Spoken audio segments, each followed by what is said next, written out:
Vamos lá, galerinha. Página 36, questão 2. De maneira geral, se a temperatura de um líquido aumenta, comum, né? Aumenta, ele sofre dilatação. É verdade. O mesmo não ocorre com a água, se ela estiver a uma temperatura próxima do seu ponto de congelamento. É verdade, dilatação não água.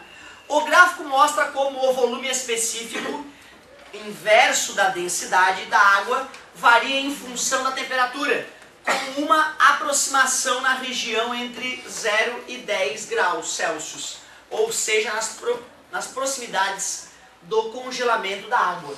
Então ele ampliou lá, fez no quadradinho ampliado, né? E tem um esboço mais ou menos assim, onde lá bem nos 4 graus Celsius, a água apresenta um certo volume específico de um pouco mais de 1 centímetro cúbico por grama. Ó, esse livro é o livro, ó. Harley Resnick, Fundamentos da Física. Esse é o livro que a maioria de vocês vai usar na faculdade. Tirou esse gráfico desse livro. E eu vou trazer a edição que eu tenho lá em casa, que é uma edição muito linda, vocês darem uma babadinha. Minha Bíblia, aquela é minha Bíblia. A partir do gráfico é correto afirmar que o volume ocupado por certa massa de água, diminui em menos de 3% ao se resfriar de 100 a 0. Nós teríamos que fazer a continha ali, né? Para ver se é mais ou menos de 3%. Aumenta em mais de 0,4% ao se resfriar de 4 a 0 e etc e tal. Nós vamos ter que fazer o cálculo. Ele diz que o volume da água diminui? Diminui em menos de 3% ao se resfriar de 100 para 0. Exatamente, tá? A primeira nós não vamos precisar calcular, mas algumas delas nós vamos, né? Concordo contigo com o que tu falou. Quando ele fala que o volume da água, né, diminui em menos de 3% ao ser resfriada de 100 para 0, se a gente olha o gráfico original, o volume ocupado por ela diminui de 100 para 0. Certo? De 100 para 0 diminui mesmo. Isso, ele só aumenta ali no finalzinho. Concordam comigo? Aí, exatamente, aí nós vamos ter que, por isso que eu falei que nós vamos ter que calcular, infelizmente, nós vamos ter que fazer a continha. No primeiro gráfico, galera, qual é o volume inicial quando está lá próximo de 100 graus?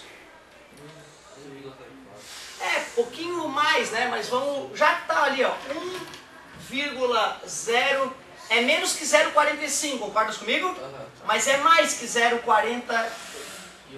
Então é ótimo, 0,41, 0,42, que está ali pelo meio mais ou menos. Dá para estimar isso. E quando está a 0? Quando está a 0, vamos dar uma olhadinha, fica a 1, vamos ver o volume final. 1,00001,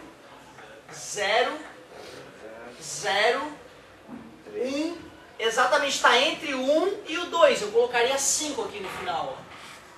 Esse é o volume inicial, esse é o volume final.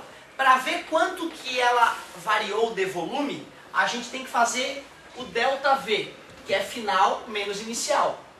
1,00015 menos 1,042. Igual, aliás, vírgula embaixo de vírgula, né, para poder fazer a continha.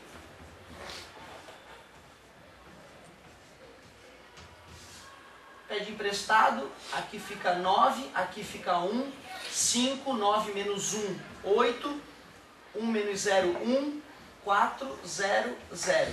Então ela sofreu uma contração, né? ΔV igual menos 0,04185. Ela sofreu uma contração de 0,04. E qual era o volume inicial?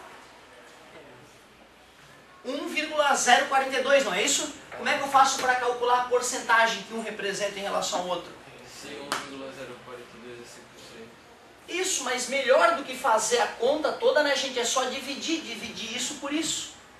Certo? É bem mais prático. Eu também passei minha vida inteira fazendo essa regra de 3. Mas olha que loucura. 100% é 1,042. X% é 0,04185. Cruz credo. Quando tu faz a continha toda, fica 1042x é igual a 100 vezes isso, não é isso? 0,04185 vezes 100. E está multiplicando, passa...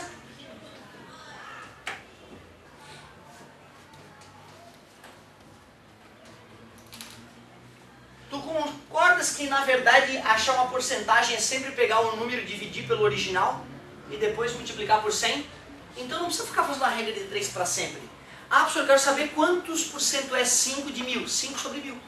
Multiplica por 100, está em porcentagem. Então às vezes o cara fica... quando eu percebi que eu passei anos da minha vida fazendo a regra de 3 idiota, e depois um dia sozinho eu percebi que era só pegar o número e dividir pelo grandão. Multiplicar por 100 já era porcentagem. Eu fiquei puto da cara. Saber que nenhum filho da mãe de professor me avisou isso antes. É o nosso recreio. Continuamos já na sequência. De repente já deixa até prontinho os cálculos para a gente não perder tempo. Muito obrigado pela atenção. De quem é a apostila.